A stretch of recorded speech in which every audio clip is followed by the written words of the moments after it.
नमस्कार। चंद्रकांत भट्ट अमेरिका से।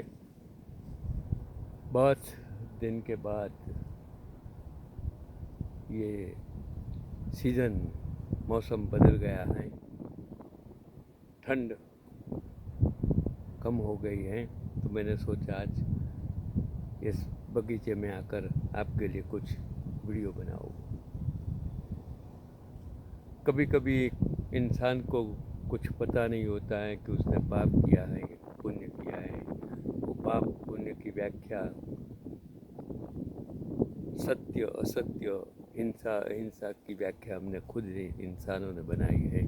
मैं हर वक्त कहता हूँ कि ज़्यादातर भाषा हमने बनाई और भाषा में से हमने धर्म ग्रंथ बनाए और धर्म ग्रंथ बनाते बनाते हमने इंसान को भगवान बना दिया और भगवान बनाकर पैसा कमाने का एक जरिया बना दिया। एक जो कभी कोई इंसान धर्म से अगर बुरा है, समाज से बुरा है, ज्ञाति से बुरा है, वो गलत चीज़ है। हमारी अवधारणा गलत है। हिंदू हो, मुसलमान हो, सिख हो, ईसाई हो, पारसी हो, जैन हो, बुद्ध हो, कोई भी धर्म वाला, कभी इंसान बुरा नहीं। धर्म तो हमने बनाया है। इंसान अपने कर्मों से अच्छा या बुरा कहा जाता है। ऐसी एक कहानी जो मैं आपको कहने वाला हूँ कि जो किसने पाप किया है। जक्किया जाफरी आज तो इस दुनिया में नहीं है और अन्य लोग उस वक्त जिन्होंने कुछ किया ही नहीं था, न तो रोल वो जलाने में, डिब्बे को जलाने में था, फिर भी कितने लोगों को जलाकर मार डाला कि जक्किया जाफरी ने अपने पति सहित 69 लोगों की सामूहिक हत्याओं के लिए न्याय पाने के लिए संघर्ष किया। 1 फरवरी 2025 को उसकी मृत्यु हो गई, जहां उन्हें दफनाया नहीं गया था। यह निर्धारित करने के लिए कि न्यायशास्त्र के अनुसार कि क्या किसी अपराधी ने अपराध किया है। अपराध से पहले अपराध और अपराध की तैयारी। एक अपराध के दौरान व्यवहार।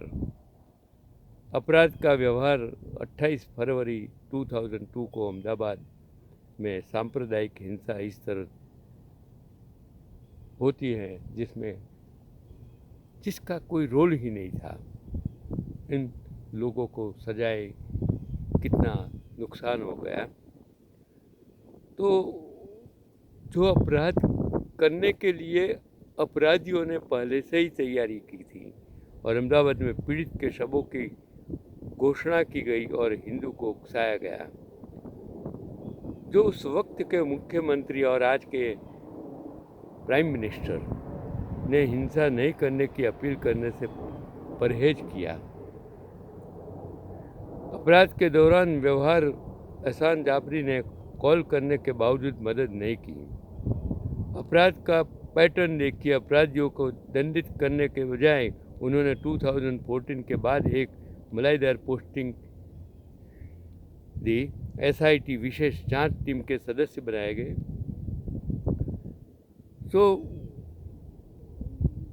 तत्कालीन आईपीएस अधिकारी सीबीआई 2002 to 10 के साथ काम किया। बाद में एनआईए 2017 to 2021 महानिदेशक के रूप में नियुक्त किया गया। वह वेंकटेशन तात्कालिक आईपीएस अधिकारी को नागपुर में पुलिस आयुक्त 2016 to 2020 नियुक्त किया गया था। के राघवन सीबीआई 1999 to 2001 के निदेशक के रूप में कार्य करने वाले आईपीएस अधिकारी को 2008 में एसआईटी के प्रमुख के रूप में नियुक्त किया गया था। उन्हें 2017 में साइप्रस के उच्चायुक्त के रूप में नियुक्त किया गया था। राजदूत रिक्त स्थान आमतौर पर आईएफसी सदस्यों के लिए आरक्षित होते हैं और आईपीएस के लिए नहीं होते हैं। अन्य अधिकारी। जब 27 फरवरी 2002 की शाम को हिंसा शुरू हुई तो मुख्यमंत्री को मोदी और मोदी के निवास पर एक बैठक मिली और मोदी के निर्देश दिया कि हिंदुओं को नाराजगी व्यक्त करने की अनुमति देने के लिए कुछ अधिकारियों को एक दुर्भावनापूर्ण पोस्टिंग दी गई। अशोक नारायण आईएएस बाद में उन्हें 2003 में गृह मामलों के मुख्य सचिव में राज्य के सतर्कता आयुक्त के रूप में नियुक्त किया गया था। हालांकि वह 2004 में सेवानिवृत्ति की आयु में पहुंचे, लेकिन उन्होंने 2008 तक हाई एक्सटेंशन दिए। पीसी पांडे आईपीएस, जब पांडे को 27 फरवरी 2002 को पूछताछ की गई तो उन्होंने कहा मोदी जी ने हिंदू भीड़ को नाराजगी व्यक्त करने की अनुमति नहीं दी।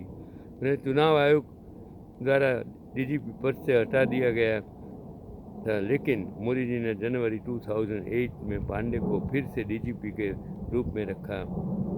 उनकी सेवानिवृत्ति के बाद जीपीएचईसी गुजरात पुलिस हाउसिंग कॉरपोरेशन को 2012 तक राष्ट्रपति के रूप में उसके प्रमुख व्यक्ति के रूप में नियुक्त किया गया था। सेवानिवृत्त होने के बाद वह एक सुरक्षा अधिकारी के रूप में अडानी समूह में शामिल हो गए थे। के नित्यानंद आईपीएस तात्कालिक गृह सचिव, उन्होंने मोदी की बैठक में मोदी के बयान के आरोपों से इनकार किया। 2005 में उन्हें राजकोट सिटी के पुलिस आयुक्त के रूप में नियुक्त किया गया था। 2008 में उन्हें जीपीएससी के प्रबंधक निदेशक के रूप में नियुक्त किया गया था। पी मिश्रा आईपीएस, वह 2002 में मुख्यमंत्री के मुख्य सचिव थे। उन्हें 2014 में मोदी का अतिरिक्त मुख्य सचिव नियुक्त किया गया था। अनिल मुकिम आईएएस अधिकारी, सीएमओ में मोदी के साथ मिलकर काम किया। 2013 में उन्हें गुजरात सरकार के वित्त विभाग का मुख्य सचिव नियुक्त किया गया था। 2016 में उन्हें जीएसपीएल राज्य के स्वामित्व वाली प्राकृतिक गैस ट्रांसमिशन कंपनी के निदेशक के रूप में नियुक्त किया गया था और 2018 में उन्हें खानों के मंत्रालय में सचिव नियुक्त किया गया था। एसीएस को बाद में वित्त के रूप में नियुक्त किया गया था। उन्हें 2020 में सेवानिवृत्त होने के लिए निर्धारित किया गया था, लेकिन उन्हें 6 महीने का विस्तार दिया गया था। इसके बाद उन्होंने 2021 में 6 महीने के विस्तार के साथ गुजरात के मुख्य सचिव बनाए। जी सब्बा राव आईएएस तात्कालिक मुख्य सचिव, उन्हें 3 महीने का विस्तार दिया गया और उन्हें मई 2003 के लिए एक निश्चित कार्यकाल के साथ गुजरात बिजली नियामक आयोग के अध्यक्ष में रूप में नियुक्त किया गया। उनकी सेवानिवृत्ति के बाद उन्हें जीएसपीसीए के अध्यक्ष के रूप में नियुक्त किया गया था। यह आरोप लगाया गया है कि सुब्बा राव ने निम्नलिखित अधिकारियों को मोदी सरकार की अवैध नीतियों का समर्थन करने के लिए मजबूर किया। महत्वपूर्ण मामलों के सबूतों को नष्ट करने का निर्देश दिया। 27 फरवरी 2002 से 9 अप्रैल 2002 तक एडीजीपी इंटेलिजेंस संघों की महत्वपूर्ण अवधि के दौरान 2009 में उनकी सेवानिवृत्ति के बाद उन्हें डकैती का सदस्य नियुक्त किया गया।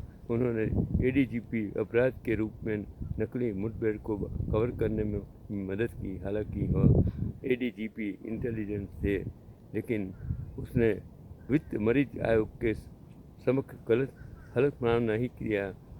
Rakesh Asthana IPS Vadodara range IGP को अप्रैल 2003 में नियुक्त किया गया था। साजिश ने गोधरा की घटना में प्रवेश किया, इसलिए उन्हें वडोदरा सिटी और सूरत सिटी के पुलिस आयुक्त के रूप में नियुक्त किया गया था। उन्हें सीबीआई में डाले और उसका विवाद था। 2021 में उन्हें सेवानिवृत्ति के महीने में केवल दिल्ली में पुलिस आयुक्त के रूप में नियुक्त किया गया था।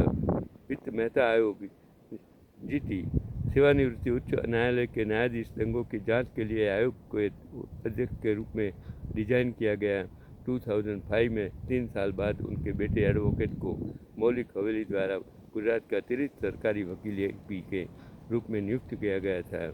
आयोग को 6 मार्च 2002 को नियुक्त किया गया था और मोदी के प्रधानमंत्री बनने के बाद 18 नवंबर 2014 को अंतिम रिपोर्ट दी गई थी। यह करोड़ों रुपयों की लागत और खुदाई पर्वत में क्या पाया गया है। लोगों ने अपने खर्च पर मूर्ख बनाया। आईपीएस गीता जोहरी सलाउद्दीन शेख को सीबीआई द्वारा एनकाउंटर केस 2006 द्वारा जांच की गई थी। उससे पहले कि वह मामले की देखरेख करता रिकॉर्ड के साथ छेड़छाड़ करता 2017 में उन्हें गुजरात के डीजीपी पुलिस निदेशक के रूप में नियुक्त किया गया था। सेवानिवृत्ति के बाद कैडिला फार्मास्यूटिकल्स में शामिल हो गए। कैडिला कंपनी राजीव आई मोदी, रजनीश राय और सतीश वर्मा, जिन्होंने नकली मुठभेड़ की सच्चाई खोली, उन्हें परेशान किया गया। जहां अगर आईएएस आईपीएस अधिकारियों और अदालत के न्यायाधीश अपने संवैधानिक कर्तव्य का प्रदर्शन नहीं कर रहे हैं तो जाकिया जाफरी को न्याय किस तरह मिलता है। Specialist investigation team head R K. अगर राघवन ने जांच की है तो मोदी जी को केवल एक साफ चिट मिलती है। गुजरात के पूर्व डीजीपी श्री कुमार का कहना है कि सच्चाई को बाहर निकल गया। के राघवन को 2017 में साइप्रस में उच्चायुक्त के रूप में रखा गया हो सकता है। क्या वह नहीं था? अपराध से पहले और उसके दौरान और अपराध के बाद न्यायाधीशों ने अपराध क्यों नहीं देखा? सबसे बड़ा सवाल यह है कि किसने पाप किया है, जाकिया जाफरी या अन्य। ये जो आर्टिकल्स है रमेश भाई सवाणी साहब ने लिखा था, मैंने सोचा कि जब न्याय तंत्र, जब जांच का अधिकार क्षेत्र जो सरकारी बन जाए, सत्ता पक्ष के फेवर में काम करने लग जाए, तब कभी किसी की इंसान को न्याय मिलने की गुंजाइश नहीं रहती है। और न्याय की प्रक्रिया इतनी धीमी है, इतनी लंबी है कि इंसान न्याय मांगते अर्जदार खुद मर जाता है, सामने वाले भी मर जाते हैं और रह जाता है सिर्फ कोर्ट में वो केस। और अंत में क्या होता है कि पहाड़ को खुदाई के बाद निकला चूहा, ऐसी हालत हमारे देश की है। देश में अगर न्याय तंत्र बिक जाएगा, देश में अगर जो सच्चाई की जांच करने वाली संस्थाएं बिक जाएगी तो देश कैसे प्रगति करेगा? सामान्य इंसान को न्याय किस तरह मिलेगा को मैं आप पर छोड़ दिया। रमेश भाई सवाणी साहब जैसे कितने लोग हैं जिन्होंने बहुत आर्टिकल्स, अभी तो ये अमेरिका में हैं, मैंने उनको अभी फेसबुक पर ज़्यादा मैं नहीं देखता हूँ, लेकिन मेरा मानना है कि अगर देश को बचाना है, लोकशाही को बचाना है, तो मीडिया, न्यायतंत्र और जांच करने वाली संस्थाओं अगर स्वतंत्र होगी, निष्पक्ष होगी, तो लोगों को न्याय ज़रूर मिल सकता है, ऐसा मेरा